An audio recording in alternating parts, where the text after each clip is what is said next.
Sometimes sociopaths and psychopaths really piss me off. Hello and welcome back to my 3-part series on sociopathy and psychopathy. In the last video I explained the nature of these people, so I advise you to check that out either before or after watching this video if you don't know exactly what a psychopath and a sociopath is. In this video I'll share 3 stories of meeting, confronting, and being attacked by these monsters. Let's begin with the first one. And this one is about a full-blown psychopath, by the way. Not a shabby sociopath by any means. The first story takes place in fall 2015. I had a bottle of vodka, and I was looking for someone to share it with. I ended up meeting an old flame from my past, and we talked for the first time in 3 years. I slept on her couch, and it was really nice to be back with her. The next night, about 30 minutes after mumbling something along the lines of, "I think I still love you," the doorbell rang, and the owners of the apartment came up. They yelled at the girl for about 30 minutes, accusing her of everything from drug use to prostitution. Now, there might have been some cannabis and some MDMA in the apartment at this point in time, but that's entirely beside the point. I was waiting in a room with 2 other friends, and we were swiftly thrown out of the apartment, and we were told that all of our stuff had to be gone by tomorrow night. It was so fucked up to see someone break like that in front of you. The man behind this event were her psychopathic ex, whom she had met shortly after dating me 3 years ago. He had figured out where she lived, contacted the owners, manipulated them into believing his lies, and essentially made her homeless. This was 1 year after they broke up from a relationship that lasted for 2 years. I was concerned, pissed, bored, and I had nothing better to do, so I decided to help her out to the best of my abilities, and so I did. It didn't take long for the psychopath to find out. He noticed that we were getting friends in common on Facebook. So he sent us a threatening message from a fake account he had made. "Care to explain what the hell is going on between you and Adrian? Why is he becoming friends with your friends?" I was going to leave this whole thing and I saw that. I felt calm until I saw that, and now I just feel angry because I feel like you are hiding something from me. If you don't want me to retaliate towards you and him now or even distant into the future, you will just admit what the hell is going on. It might be now, it might not be now, but if you do just block me now, I'll come back sometime in the future when you least expect it, and not for you, for the people you know and spend your life with. Answer the goddamn question. Block me if you want. I'm honestly at peace with this now, but that pissed me off, and I will come back in the future if you block me now. I don't care what the answer is, I just want to know. I think he cared about the answer. The messages go on for a while, and she ended up blocking him. At this point, I deactivated my Facebook, and that's when he contacted me. He threatened to share personal information about me that he had gathered from her when they were still together, as well as sending nude photos of her to everyone on my contact list, which he had collected before I deactivated my Facebook. He found me on Skype, email, and an old form I hadn't used for years. Fuck. Fight or flight kicked in. The dark presence that had haunted my ex-lover were now targeting me as well. Fight or flight? I chose fight. That very night, I spent all of my time researching psychopathy and figuring out the best way to talk to and influence one. He wanted to use me to get to his ex, in an attempt to regain control over her, under the guise of getting closure. This man was straight up evil, and I knew that he would stop at nothing to get what he wanted. I heard stories from the girl, how he mistreated her when they were together, and how he had done everything he could to ruin her life after they broke up. Sending nude photos to all of her friends and family, harassing her mother when she wouldn't answer herself, getting her fired from her job. This was a very twisted man. I had to prepare for every conceivable outcome, as a game of chess is not easily won unless you adapt to your opponent and the way the game is being played. One of the things I share with antisocial people is that I'm very childish when it comes to my approach to competition. Everything is a game, even psychological warfare. The next day I felt ready. I sat down in front of my computer, listening to Elle's theme from Death Note on repeat, and I wrote a long and calculated message to him. Now, the thing about George, the psychopath, is that he's not only a psycho, but is also extremely intelligent. So in my chat with him, I made sure to seem cooperative, feed his ego a little bit, and gain his respect by allowing him to see himself in me.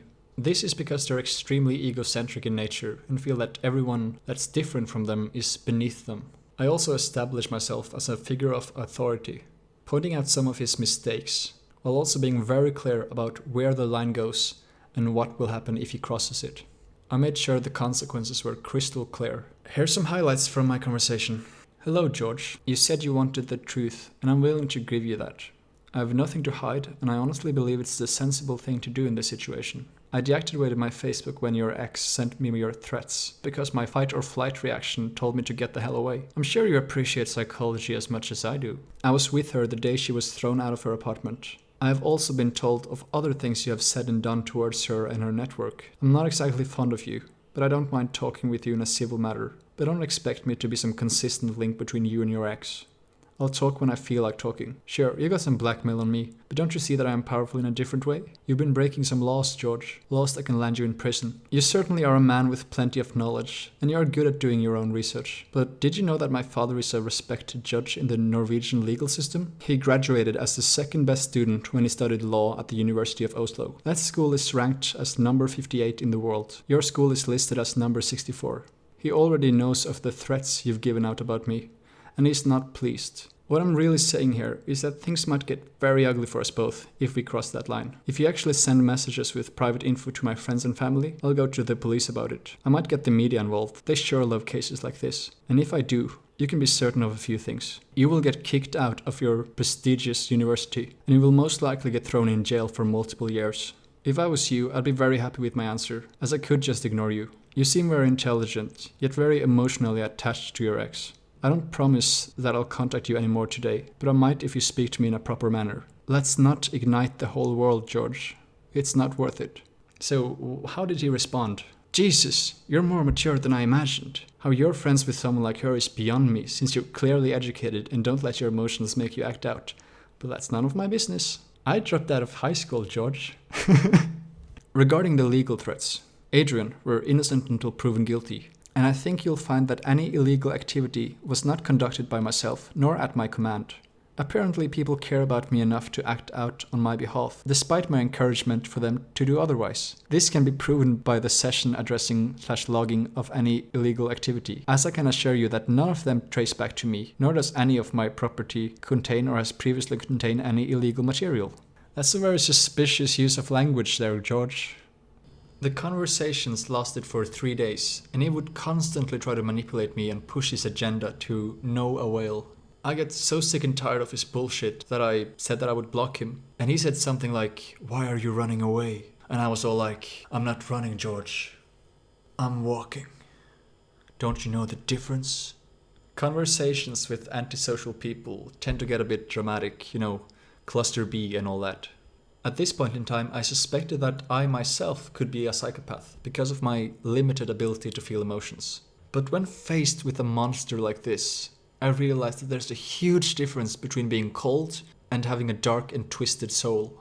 After I ended the conversation, I walked past a mirror, and in my eyes I could see a lot of fear, as if I had met a predatory animal in the middle of a forest at night. I thought about who I used to be before trauma and depression made me so cold. And it made me cry for the first time in forever.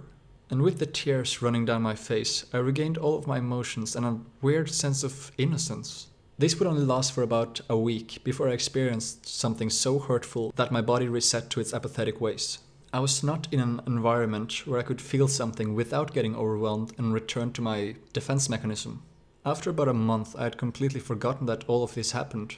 For some reason, my brain didn't want me to remember this breakthrough. Anyways, the psycho kept his distance, but we knew he was out there, plotting against us. At the time, I was friends with a lawyer student, so I would ask him questions. What crimes were George guilty of? What was the punishment for these crimes? What evidence was necessary? And how does the Norwegian legal system cooperate with the British system, considering that he's from England? I was always taking notes. I was not gonna lose this game. I ended up moving in with a girl, and things got a lot better for her. The harassment stopped, and she was free from this monster. And I think I played a very big role in this. Adrian 1, Psychopath 0. When I checked his Facebook account half a year later, I saw that he had gotten a new girlfriend. She looked almost identical to his ex. She was beautiful, with dark hair, pale skin, blue yet melancholic eyes. So this is how he overcame his obsession, by moving it to someone else with similar physical attributes. George was a terrifying, evil human being, with a lot of knowledge and plenty of skills. He was not a good person, but he did fulfill some of the qualities I like to see in a psychopath. You see, when I meet a psychopath, I want it to feel like I'm meeting an ancient vampire. Cold, sophisticated, yet an evil monster all the way through. It was captivating to meet you, George, but I can't say it was a pleasure. The second story is about a much more impulsive and unstable character. The first time I met him in 2011, he threatened to cut my dick off. A few years later, he started a toxic relationship with a friend of mine and moved in with another, leeching off of him until he got my friend thrown out of his apartment. He was always on guard around me because I saw right through him. The last time I met him, he was going to buy drugs in Oslo, and he seemed super paranoid because he had recently stolen money or drugs from a couple of drug dealers, I think. Which is a bad idea. Let's fast forward to the end of 2016. The sociopath had made a Facebook post trying to bait feminists. It was about how it's unfair that men can't urinate in public, while breastfeeding is okay for women. In his mind, breasts were purely sexual, and the fact that girls are also not allowed to urinate in public was not relevant to him. A real genius, this one. 2 feminists joined the conversation, and so did I. The 3 of them argued, while I took a more diplomatic approach. After a while, the sociopath started to twist my words in his favor, and I called him out for it. He said something about diplomacy not always being the answer, and that warfare was a vital part of human nature. I thought about it, and he did have a point. So I photoshopped his profile picture, made it look like he was breastfeeding, posted it in his thread, and said, "Checkmate." It was all very funny. But not to him. He got a little angry. He deleted his whole Facebook post and sent me a creation of his own. Trips on acid, gets suicidal, gets submitted in mental institution, should have just killed yourself. Quite aggressive, this one. Well, it's true that I may have taken LSD and that I've got suicidal, but that was not related. That was 2 completely different experiences if I took LSD. Should have just killed yourself. That's pretty dark. I haven't showered in a year. That one hit me pretty hard. There's some truth to that one. Oh man. He also sent this short message. "Here you go. You wanted it, you got it. Now you can go and have a well-deserved glass of bleach." While I do appreciate the subtle reference to Amanda Todd, it's quite rude. He also took the time to write me a short and compassionate message. "It's good to see that you're just another prick who pretends to stand for peace and diplomacy, but in reality, in his head, he's a fucking asshole like the rest of us. You always were an asshole and you always will be. You never respected people, always talked trash behind their backs, and now you're shown your true colors. Oh, and by the way, the reason you stand up for a girl's name is because you dumped your sorry ass, because you were a fucking prick that you couldn't trust one word that came out of your mouth, because you are a deceiving, arrogant, and overgrown man-child with a modest vocabulary. Why, thank you. No need to sit and try to kiss girls' names, ass. It's very obvious you still like her and wish things worked out differently. But guess what? They didn't, because you will never find a person who will love you as a lover, not a friend. So people can love me as a friend. That's beautiful." Because you are a because you are a demented, backstabbing, manipulating, and most non-trustworthy person I've ever met in my life. Smiley face. I wouldn't turn my back on you for 1 second. Never have and never will, you slithering snake. Enjoy your lonely life of sadness and constant seeking for something to make you feel something. But spoiler alert, you never will feel anything because you are a heartless human being with no emotion, and don't try to pretend you aren't. You've told me countless times that you barely even care about your friends and have no sentimental attachment to people. Well, no shit, when you act the way you do, acting all neutral and for peace, and then posting something so childish. It was childish, but it was comedy gold. Okay. Another waste of space of this planet. You will never feel love, sympathy, happiness, or anything else for that matter. You will die alone with nobody around because you are a useless nobody who has accomplished nothing in life other than taking drugs. Now I'm done. Oh wait, go fuck yourself and enjoy your miserable life, cocksucker. Winky face.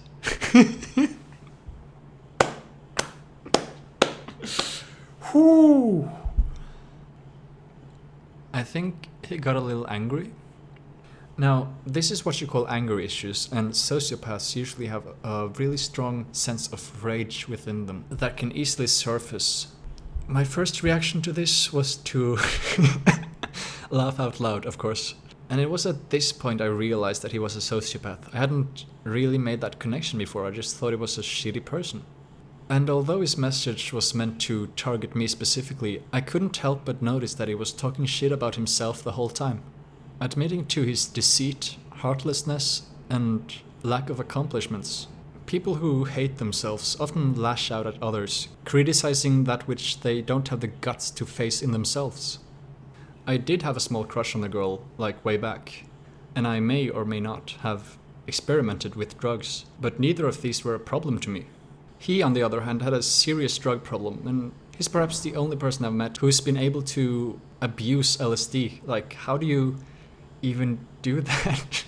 According to his ex, he was terribly abusive and toxic in their relationship, and his new girlfriend was suspiciously similar to her.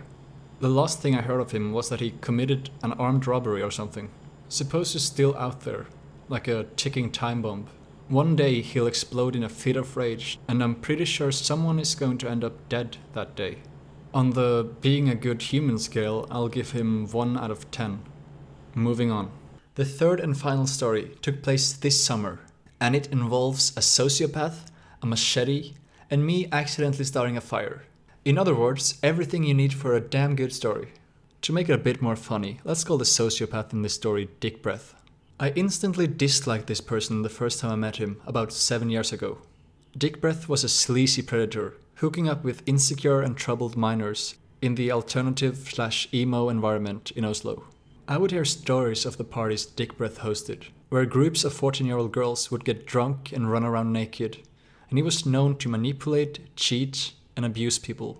Dick Breath was a garbage human being, and to this day, nothing has changed. 7 years later, a friend of mine decided to invite Dick Breath to what was essentially a movie night, despite my objections. I figured I might as well test my hypothesis that he was a sociopath, and look for evidence to either disprove or confirm my suspicion. Dick Breath arrived with 2 people who seemed like henchmen, and he was visibly disappointed when there were no drunk girls there, which he for some reason had promised his henchmen. I silently observed Dick Breath from across the room, and there were no signs of empathy, and he was constantly trying to dominate the room. I think most people there got sick of him within minutes. A few weeks later, at my outdoor birthday party, Dick Breath shows up again. And although I was extremely drunk, I continued my investigation. I walked up to him and started to talk about truth, morals, and antisocial personality behavior, to observe his reactions and evaluate his answers. Everything still pointed towards sociopathy. Among other things, Dick Breath told me that when he lost his job, he lied to everyone saying that he still had it, to avoid losing respect or something. That's quite unusual. In June, I met with his girlfriend, whom had become a friend of mine, and she invited me to a party that she and her boyfriend were hosting. Shortly after, Dick Breath arrived at the cafe, probably to make sure I wasn't a threat to his control. I gave him a hug and a smile, despite his obvious discomfort. And then I left.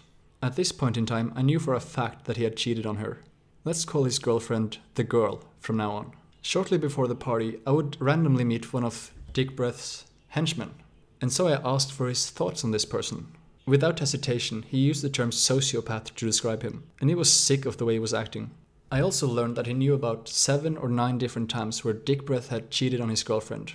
This guy was also going to the party, and what a party it would be. Let's call him the engineer from now on. Now, I had just moved into a friend's apartment, and at the night of the party, he was not home. I had a cigarette and a beer at his balcony before me and my girlfriend went to the party. It was nearby, about 5 minutes of walking. We were greeted by Dick Breath and his girlfriend, and welcomed in. Seemed like everyone was having a good time. Alcohol, snacks, and music all around. I met old friends and introduced myself to new ones. Out of curiosity, I walked around the apartment, looking at various objects and photos, trying to get a deeper look into Dick Breath's childhood. Nothing really stood out. I would spend most of my time with my girlfriend and the engineer. And as the night progressed, Dick Breath got more and more abusive to his girlfriend. He even hit her at some point, calling it an accident. I highly doubt it was one. The girl got upset and emotional from the way he treated her, but Dick Breath ignored this completely. When the girl was brought to tears, me and my group would try to comfort her, resulting in Dick Breath slamming the door so fucking hard that you could see the fear in her eyes. Something had to be done. She deserved someone way better than Dick Breath, and she deserved to know the truth about him. My plan was to gather a bunch of friends the next week, to develop a strategy on how to get her away from his abuse. That never came to be, as an hour or so later, the engineer had had enough and straight up told her that Dick Breath had cheated on her. This was the moment everything spiraled out of control. Order was thrown to the side and chaos reigned supreme. Back at my apartment, the glow from the cigarette, along with the light breeze and the bone-dry dirt, had given way to a fire in the flower bed. I was blissfully unaware of this. The girl confronts her cheating boyfriend. For a few seconds, it's like time stands still. The music is playing, but no one can hear it. Everyone knew something big was going down. Time started moving again, faster than ever. Dick Breath charged the engineer, but he was outmatched by his strength. Their friendship was over, and the engineer was banished for life. My girlfriend tried to comfort the girl as she left the room crying. I gathered all our stuff and went outside with everyone else. Dick Breath and his girl remained inside, talking. Outside, a heated discussion was held, and some of the partygoers were pissed that we had exposed his cheating and reacted really badly to the fact that I called him a sociopath. I mean, come on, how blind are you? Everyone left except my girlfriend and the engineer. We waited outside in the garden, assuming the girl didn't want to spend her night sleeping with garbage. 15 minutes later, she runs out to meet us. She's very upset, mumbling something about it only happening once. The engineer points out that it's been at least 7 different girls. She's in shock, keeps repeating the word 7, 7, 7. She says that she's going inside again to confront him and pick up her phone. While waiting for her to return, I get this terrible feeling. What if Dick Breath comes after us with a knife? I was certain that he was a sociopath. He had a long history of violence. He's an impulsive person with a lack of self-control. And right now, he's bound to be full of rage, because we essentially demasked him in front of a large audience, completely obliterating his sense of control. This was not a safe place to wait. I suggest that we jump over a fence and hide behind some bushes, and wait in complete silence. They understand my reasoning, and behind the bushes I prepared to call the police in case it became necessary. The engineer's phone rings. The girl is calling us. She screams to us, "Run, run! He's coming after you with a machete." Well, fuck. It seems my intuition is not half bad. Our new objective is to get the fuck out of there as fast as possible with minimal death. We climbed another fence, about 2 meters high. Dick Breath was running around with a rusty machete, and he was looking for us. I picked up a big rock I found on the ground. Grey Knight. If he decided to attack us, he wouldn't be able to do a lot of damage before I cracked his skull open. Now, killing is a controversial topic, but in self-defense, I don't mind. We found an exit, but the gate was locked. Fuck. It wasn't easy, but we were able to climb over it. I broke my headset in the process, so now it was pretty fucking personal. You don't fuck with my music, bro. I didn't feel safe going home, because Dick Breath knew where I lived. That's where the movie night was hosted. I called a friend of mine who lived nearby, and luckily for us, she was still awake. When we got to her place, we finally felt safe, but I was not able to get a lot of sleep that night. The next morning, I get a text saying that there had been a fire on my balcony that night. I could hardly believe it. Too many things happening at once. Luckily, some firefighters had put out the flames before they caused any damage, but I couldn't live there anymore. I was lucky enough to find a new place to live that day. Both of these events fucked me up pretty bad. Whenever I walked around in Oslo, I didn't feel safe. I felt paranoid. Always looking around me like, what if there's a Dick Breath?